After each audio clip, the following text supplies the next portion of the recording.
সালামু আলাইকুম। এই মুহূর্তে যেই সকল খবরগুলো মানুষের সামনে আসছে বা যারা এই খবরগুলো দিচ্ছেন, সেইখান থেকে এই ডক্টর ইউনূসের প্রতি বা ওনার যেই সরকার ছিল অথবা একটা দায়ভার কিন্তু এনসিপিরও আছে, কারণ এই এনসিপি সরকারি ছিল। এনসিপির বিভিন্ন নেতাকর্মীরা বিভিন্ন মন্ত্রণালয়ে তারা কিন্তু নিয়োগপ্রাপ্ত ছিল, এখন অনেক জায়গায় আছে। সো তারাও কি দায় এড়াতে পারে? এখন উপদেষ্টা সাবেক আমাদের এনসিপির এই মুহূর্তে যিনি প্রধান নাহিদ ইসলাম একের পর এক চাঞ্চল্যকর তথ্য দিচ্ছেন। তবে কেউ কেউ বলছেন এই উপদেষ্টাদের পাসপোর্টগুলো আগে জব্দ করা দরকার। আমিও মনে করি, কেন জব্দ করা দরকার? এই যে একটা বছর দেড়টা বছর একটা সুযোগ আসছিল বাংলাদেশকে নতুন করে বিনির্মাণ করার, এই সুযোগটাকে কাজে লাগিয়ে বাংলাদেশকে নতুন করে বিনির্মাণ করা হয়েছে নাকি নিজেদের কেরিয়ার কোটি কোটি টাকা লুটপাট করা হয়েছে? বারবার কিন্তু প্রশ্ন আসতেছে যে বিলিয়নস অফ ডলার এই 1-1.5 বছরে লুটপাট হয়ে গেছে। এখন এই টাকা যারা খাইছেন, আগামীতে সরকার আসলে এগুলোকে ইনভেস্টিগেশন হবে না? হবে।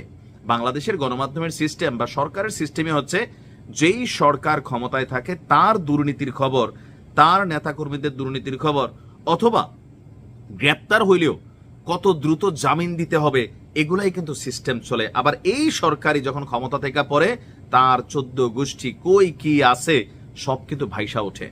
আর ডক্টর মোহাম্মদ ইউনূসের সরকার ক্ষমতায় থাকতেই এই কথাগুলো কিন্তু আলোচনায় চলে আসছে, কারণ আর অল্প কয়েক মাস পরে নির্বাচন। সেফ এক্সিটের কথা ভাবছেন। সেফ এক্সিট শব্দের অর্থ হচ্ছে দেশ ছেড়ে পালানো, দেশ ছেড়ে পালানো। আর যারা দেশে থাকবে, রাজনৈতিক দল যারা আগামী দিনে ক্ষমতায় আসতে পারে তাদের সাথে তলে তলে যোগসাজশ কইরা সেটেলমেন্টে যাচ্ছেন। এই ধরনের তথ্য যখন আসে মনটা খারাপ হয়ে যায়। দর্শক, অন্তর্বর্তী সরকারের উপদেষ্টাদের অনেকেই বিভিন্ন রাজনৈতিক দলের সাথে লিয়াজু করে ফেলেছেন। অভিযোগকার সাবেক উপদেষ্টা জাতীয় নাগরিক পার্টির আহ্বায়ক নাহিদ ইসলামের। ওই সকল উপদেষ্টারা নিজেদের সেফ এক্সিটের কথা ভাবছেন বলেও মন্তব্য করছেন। আগে মনে হয় এগুলো ছিল না। আমার ধারণা গত 15-20 বছর আমরা দেখছি যে রাজনৈতিক দলগুলো অসহিষ্ণু, যে ক্ষমতায় না থাকলে অন্য দলের মানুষদেরকে এতটা টর্চার করে যে মানুষগুলা দেশ ছেড়া পালাইতে বাধ্য হয়। আর রাজনৈতিক নেতারাও ক্ষমতায় আইসা বিদেশে কাগজপত্র সিটিজেন কইরা চুপচাপ বৈশা থাকে।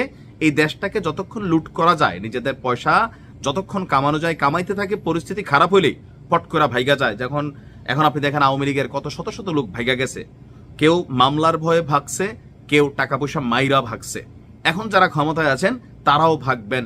এখন এই সকল খবর আসলে কেমন লাগে মনটা বলেন?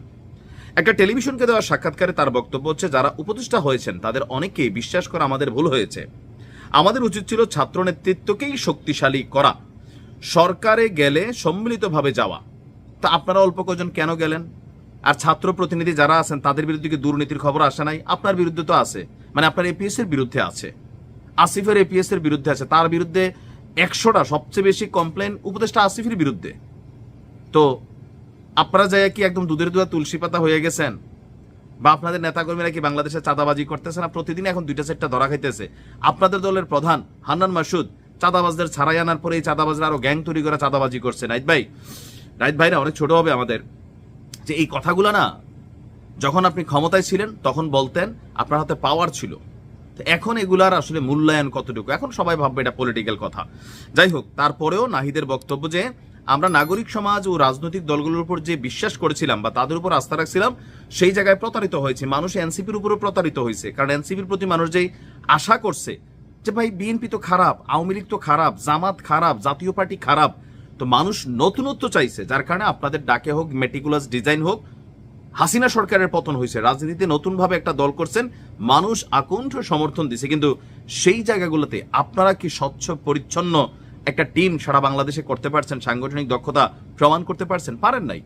সো রাজনৈতিক দলগুলোর বিশ্বাস করা এদেশের জনগণ বারবার প্রতারিত হয়েছে, এটার বিকল্প নাই। বিভিন্ন রাজনৈতিক দলের সাথে অনেক উপদেষ্টারা আতাত করেছেন, তারা সেফ এক্সিটের কথা ভাবছেন। তারা মনে করছেন তাদের ক্ষমতায় টিকিয়ে রেখেছে রাজনৈতিক দলগুলোর সাপোর্ট, এই সাপোর্ট ছাড়া তারা সরকার পরিচালনা করতে পারবে না। এটাও সত্য, রাজনৈতিক দলগুলো নানান বাধা দিয়েছে। আর অনেক উপদেষ্টা নিজেদের আখের গুছিয়েছেন অথবা গণ অভ্যুত্থানের সঙ্গে বিশ্বাসঘাতকতা করেছেন। যখন সময় আসবে আমরা তাদের নাম উন্মুক্ত করব, তখন এগুলোর ভ্যালু থাকবে না। যদি আপনি করেন তাহলে এখনই কইরা ফেলেন ভাই, তাহলে অন্তত মানুষ বিশ্বাস করবে। কারণ ক্ষমতা থেকে গেলে হাসিনারে নিয়ে কত কিছু হচ্ছে, অমুকরে নিয়ে কি হচ্ছে, তমুকরে নিয়ে কি হচ্ছে, একসময় এগুলো জনাব তারেক রহমানের নেওয়া হইতো, খালেদা জিয়ারে নেওয়া হইতো, তো মানুষকে এগুলো বিশ্বাস করছে, এগুলো বিশ্বাস করে নাই। এখনো কি করে? করে না, ভাবে যে পলিটিক্যালি বাটে পালাইছে, এটাই বাস্তবতা। তো সেই জায়গা থেকে আমার মনে হয় যদি আপনার কাছে এরকম হয় তাহলে আপনি প্রকাশ করে দেন। আর কারা কারা বাংলাদেশ ছেড়ে পালানোর চিন্তা করতেছে, উপদেষ্টাদের অনেকে আছে বিদেশের সিটিজেন, তারা তো চলে যাবেই, ওইখানে গিয়ে আবার কথা বলবে পরবর্তী সময়ে, বোঝেন নাই? তো আমরা জানতে চাই আসলে কি হচ্ছে সরকারের ভেতর। ভালো থাকুন।